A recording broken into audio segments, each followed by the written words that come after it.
saw him in front of 200 of Manhattan's poets.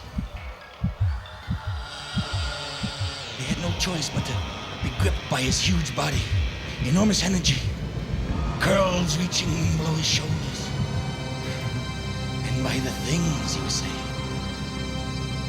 Nothing exists! Nothing exists! Death does not exist! Nothing exists! Life does not exist! Nothing exists! No one exists! Everything is an illusion! The senses must be rejected!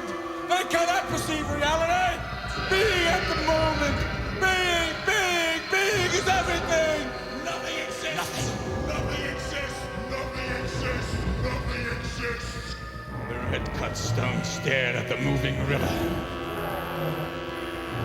The feelings that held the universe in a small tear, like the hawking from the cellars of Nevermore, purchasing the sky with their sweaty mouths pressed against the red stone, like fish in the belly of the universe, praying for the rain to never come, and to come, to see, to lie, to pray, to see like the falcon god of the heart, with his golden ashtray that collects the imprisoned madness of the tail of the universe, that bears to the unbridled energy of all the atoms of Hiroshima, crashing over the bridges that tremble again the human world, waiting for the sky to end with the silver bullet that floated over the death and life, the beginning and the end, the end and the beginning, the granite sweat,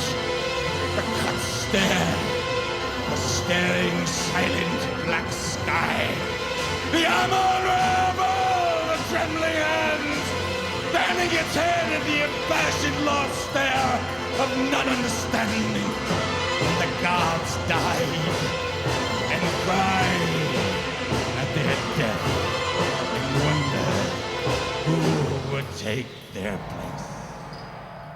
I had never seen anyone with such fire in their eyes.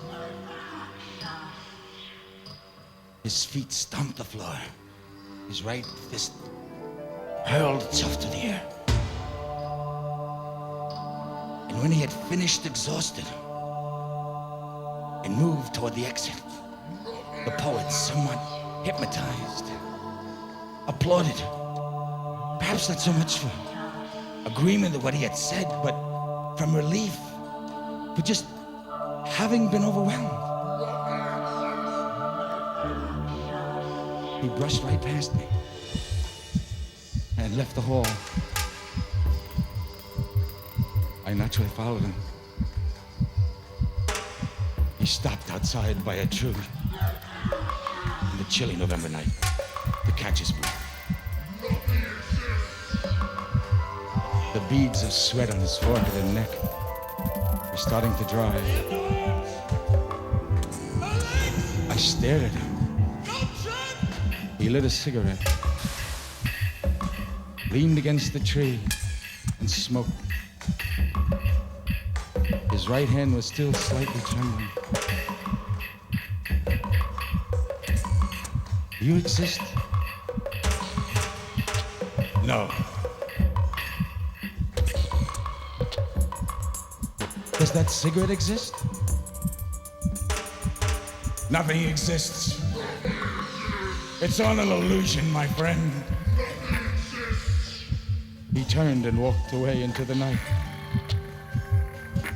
I went back into the hall and asked the fellow at the door who this person was. The fellow whispered,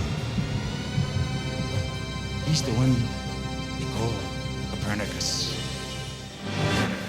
And it is all possible. Copernicus. Copernicus. And it is all possible. Copernicus. And it is all possible. And there's a true path. Copernicus. Recognizing nothingness and being only because it's wonderful to be. Even though being is an illusion and worthless and of no consequence. No consequence to monster reality which owns and controls the entire atomic orgy of its itself relative. This is the human condition. I first saw him at St. Mark's Hall,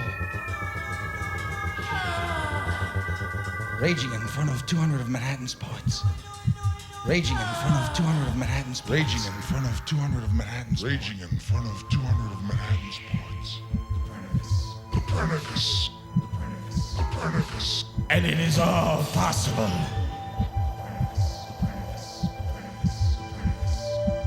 And it is all possible.